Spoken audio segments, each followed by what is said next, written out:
ఏమండో అందరూ బాగున్నారండి? మనకి వినాయక చవితి వచ్చేస్తుంది కదండి తొందరలోనే. మన గణపతికి మంచి మంచి ప్రసాదాలు పెట్టుకుంటాం కదా. ఆ ప్రసాదాలు ఏమేంటండి, ఉండ్రాళ్ళు, కుడుములు ఉండ్రాళ్ళు ఒకటే కదా. అవి ఆడిది, పాల తాలికలు ఇవన్నీ పెడతారు కదండి. ఈ పూట మేము పాల తాలికలు తయారు చేయబోతున్నాం అండి. మీరు రాబోయే వినాయక చవితికి పాల తాలికలు ఎలా తయారు చేయాలో చూసి నేర్చుకుని మన గణపతికి పెట్టి గణపతి ఆశీర్వాదాలన్నీ పొందండి. చాలా ఈజీగా చేసుకోవచ్చు, చాలా టేస్టీగా కూడా ఉంటదండి. అసలు పాల తాలికలు అంటే మొత్తం గిన్నె నిండా వేసుకొని దళదలు ఆడించండి. గణపతి సంగతి ఏమో గానీ తినేయాలన్నంత చూడంగానే కూడా అసలు అబ్బా అనిపిస్తుంది అనమాట. ఈ పాల తాలికలు తయారు చేసుకుందానండి ఒకసారి.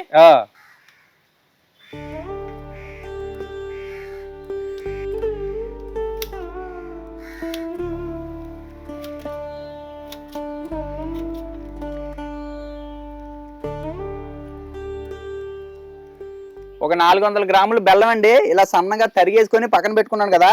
దీంట్లో గ్లాసున్నర వరకు నీళ్లు పోసేసుకొని బెల్లం పాకం తయారు చేసుకుందాం ఫస్ట్.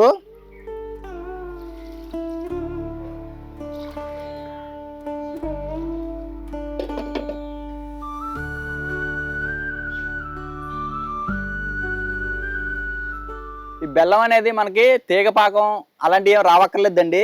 ఈ పోసిన నీళ్ళలో బెల్లం అంతా కరిగిపోయి ఒక 2 నిమిషాల పాటు మరిగితే సరిపోద్ది అనమాట. మరిగిన తర్వాత దించేసుకుందాం దీన్ని. ఒక కప్పు వరకు బియ్యం తీసుకున్నానండి తాలికలు తయారు చేసుకోవడానికి. ఇవి రాత్రే నానబెట్టుకోవాలి. ఈ బియ్యం వచ్చేసి రేషన్ బియ్యం అయినా పర్లేదు, మీరు ఇంట్లో ఏ బియ్యం తింటే ఆ బియ్యాన్ని నైటే నానబెట్టేసుకొని పొద్దున్న ఇలా వడబోసేసుకోండి నీళ్ళని. దీన్ని మెత్తగా పిండి పట్టించేసుకోవాలండి ఫస్ట్.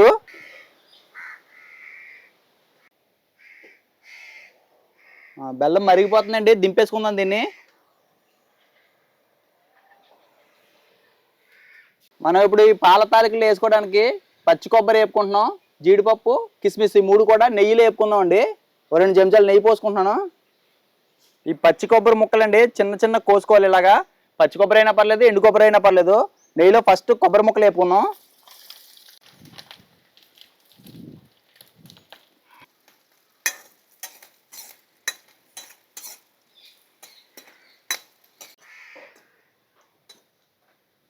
కొబ్బరి ముక్కలు ఇలా దోరగా వేగిన తర్వాత కొంచెం జీడిపప్పు, కొంచెం కిస్మిస్ ఇది కూడా దీంట్లో వేసేసి 1 నిమిషం పాటు వేపుకుందాం అండి.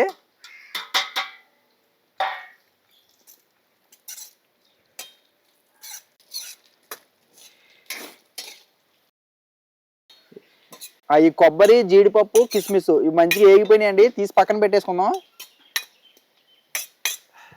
మెత్తగా పిండి పట్టేసుకున్న తర్వాత ఈ పిండిని జల్లించేసుకోవాలండి, మొరలు లేకుండా.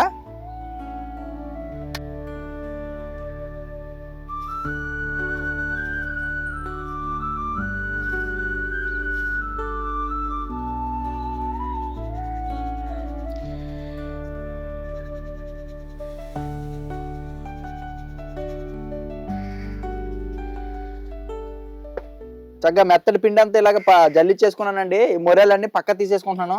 ఈ తర్వాత పిండి పట్టుకొని తర్వాత వాడుకుందాం. ఇప్పుడు ఈ పిండి సరిపోద్ది అనమాట మనకి తాలికలకి. పిండి జల్లించేసుకున్నాం అండి. ఇకండి ఇట్లా నొక్కితే తడి ఉన్న పిండి అయితే ఇలా ఉంటుందండి, ఇలా ముద్ద అవ్వాలన్నమాట. మనం పాలు చిక్కబడటం కోసం ఏం చేయాలంటే కొంచెం తీసి పక్కన పెట్టుకోవాలి. తర్వాత పాలలో కలుపుకుంటామండి. పిండి పక్క పెట్టాను దీన్ని. ఇప్పుడు దీంట్లో బెల్లం పాకం వేసుకొని మనం తాలికలు తయారు చేసుకుందాం. కొంతమంది ఏంటంటే మామూలుగా నీళ్లు పోసేసి తాలికలు తయారు చేస్తారండి. అలా తయారు చేసిన తాలికలు ఏంటంటే చప్పగా ఉంటాయి. ఇప్పుడు ఈ బెల్లం నీళ్ళు వేసుకొని చేసుకున్నాం అనుకోండి, తాలికలు కూడా తీతీగా తగులుతాయి అనమాట. మీరు ఎలా కావాలితే అలా చేసుకోండి. ఇలా కొంచెం పాకం తీసుకొని దీంట్లో పోసుకుందాం.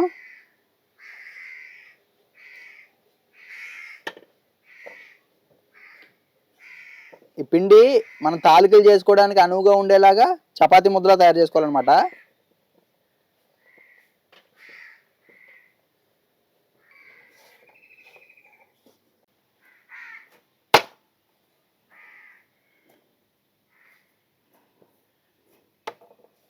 ఇవ్వండి చక్కగా బెల్లం నీళ్ళు కలిపే కానీ ముద్ద చూసారే ఇలా వచ్చింది కదా.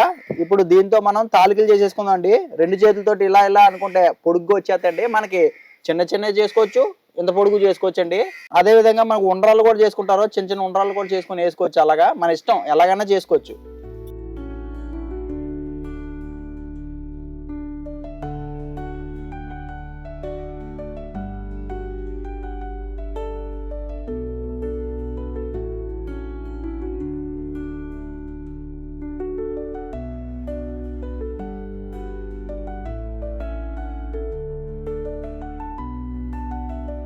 పాల తాలికల కోసం 1 లీటర్ పాలు తీసుకున్నానండి, చిక్కటి పాలు. ఇప్పుడు దీన్ని మరబెట్టుకుందాం.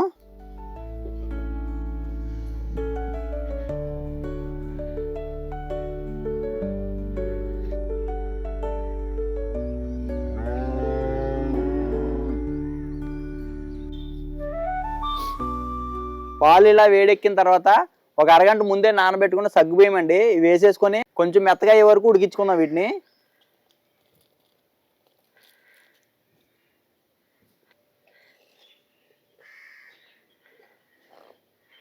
మూత పెట్టేసి 2 నిమిషాల పాటు ఉడికించుకుందాం.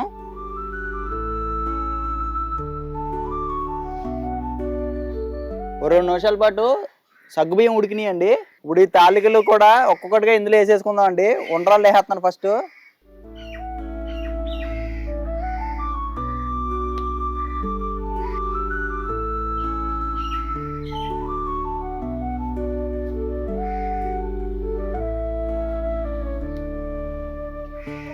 ఇలా తాలికలన్నీ వేసేసిన తర్వాత ఒక 2 నిమిషాల వరకు కదపకూడదండి, గరిటె పెట్టి ఇరిగిపోతాయి అనమాట. 2 నిమిషాలకి కొంచెం ఉడికి గట్టి పడతాయండి అవి.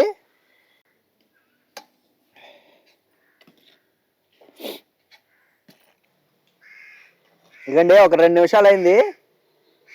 ఇవన్నీ చూసారా, తాలికలన్నీ కూడా ఉడుకుతున్నాయి.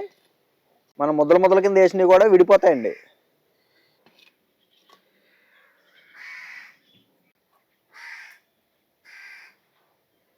ఇప్పుడు మనం ముందుగానే కొంచెం పిండి పక్క తీసి పెట్టుకున్నాం కదండి, ఆ పిండిలో కొన్ని నీళ్లు పోసి దాన్ని పలచగా చేసుకొని పాలలో పోసుకోవాలండి, చిక్కదనం కోసం అనమాట ఇది.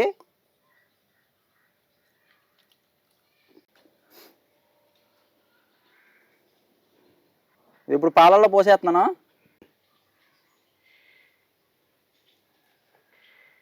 మంచి సువాసన కోసం ఒక 5-6 యాలకుల్ని ముందుగానే దంచి పెట్టుకున్నాం, అది కూడా వేస్తున్నానండి. ఒకసారి కలిపేద్దాం మంచిగా.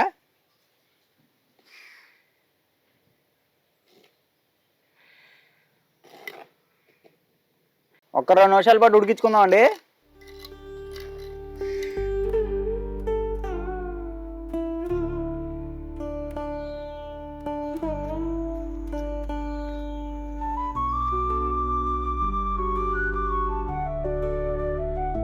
దింపేసుకుందాం ఇప్పుడు.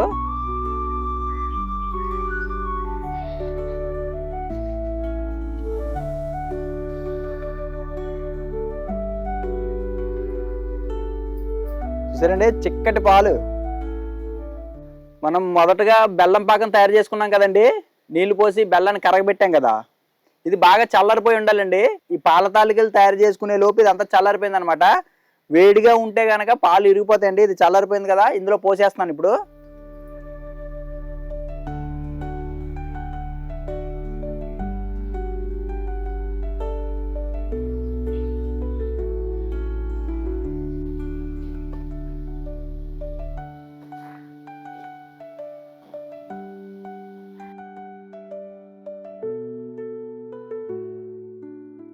ఈ బెల్లం పాకం అంతా కూడా బాగా కలిపేసిన తర్వాత మనం ముందుగానే నెయ్యిలో వేయించి పెట్టుకున్న ఏంటిది పచ్చి కొబ్బరి, జీడిపప్పు, కిస్మిస్ ఇవి కూడా దీంట్లో వేసేసుకుంటున్నానండి.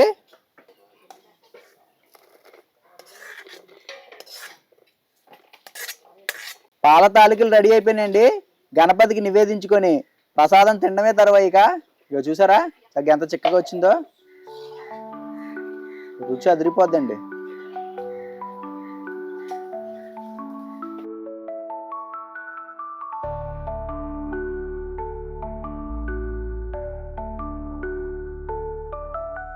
అది మరి మొత్తం మీద తాలికలు రెడీ చేశారు.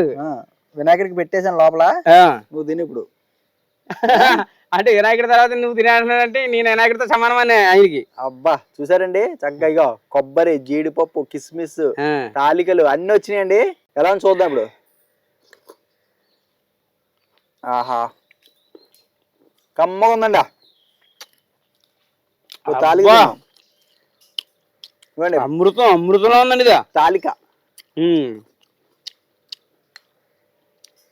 ఆహా చాలా బాగుందండి ఇదా. ఇదేంటి ఇది ఏమంటారా, ఉండ్రాళ్ళు, కుడుం కుడుం. అబ్బా వినాయకుడికి ఇది ఎందుకంటారు ఇంత ఇష్టము? ఎంత రుచిగా ఉంటుంది కాబట్టి. అబ్బా భలే ఉందండి. ఏమని వర్ణించము. అది నిజంగా అమృతమే అండిదా. దేవుళ్ళు అమృతం తాగుతారు అంటారు కదండి. నిజంగా ఇదిగో ఇలాంటివన్నీ చేసి పెడితే అమృతం కాకపోతే ఇంకేంటండి బాబా, అంత తీగ ఉందే. మధురం మధురమే మధురమే మధురమే తాలికలు పాల తాలికలు అతి మధురమే. భలే తీగ తాలికలు కూడా మనం బెల్లం పాకం వచ్చేసాం కదా, అవి కూడా తీగ నవ్వులుతుంటాయి. అందులో గుబ్బురు ముక్క ఇవన్నీ ఏపేసాడేమో అండి, అసలు నెంబర్ 1 రుచి వచ్చేసిందన్నమాట. ఇంకా ఆ ఫ్లేవర్ అలా నోటికి తగలగానే అబ్బబ్బబ్బ స్వర్గం గుర్తొచ్చేస్తుంది. మీరు కూడా ఈ వినాయక చవితికి పాల తాలికలు తయారు చేసుకొని మీ గణపతికి సమర్పించుకోండి. ఆయన ఇచ్చే వరాలన్నీ తీసేసుకోండి. నాకు మాత్రం లైక్ మాత్రం ఇవ్వండి సారా. Super taste. మన సబ్స్క్రైబర్లు అందరికీ, వీడియో చూసే వాళ్ళందరికీ వినాయక చవితి శుభాకాంక్షలు అండి. హ్యాపీ గణేష్ చతుర్థి అందరినీ. ఆ వినాయకుడు చల్లగా చూడాలని, మీ పిల్లలకి చదువులు మంచిగా రావాలని కోరుకుంటున్నాం. కానీ వినాయకుడి దగ్గర పెట్టుకున్నప్పుడు పుస్తకాలు వాటికి బస్సు పెట్టుకుంటారు కదండి, అందరూ పెట్టుకోవాలండి. మరి చదువు బాగా వస్తుందండి బాబా. వినాయకుడి దగ్గర పెట్టి మీ పిల్లల పుస్తకాలు దాని మీద స్వస్తిక్ వేసుకోవాలి. పసుపుతో వేస్తారు కదండి, మా అమ్మ వేసేది మా బుక్ లని అక్కడ పెట్టి ఓంకారంగా స్వస్తిక్ గానే ఏదైనా వేసుకోవచ్చు. పసుపు బొట్లు పెట్టి ఓం వేస్తారు, స్వస్తిక్ వేస్తారు ఎక్కువ కదా. అదండి, మా ఈ వీడియో నచ్చితే లైక్ చేసి మా గోదావరి ఇంటి రుచుల ఛానల్ సబ్స్క్రైబ్ చేసుకోండి. లైక్ షేర్ సబ్స్క్రైబ్ మాత్రం మర్చిపోకుండా. మీకు తెలుసు కదండి, మీకు చెప్పేది ఏముందండి. అలా అయిపోయినా ఇలా మరి.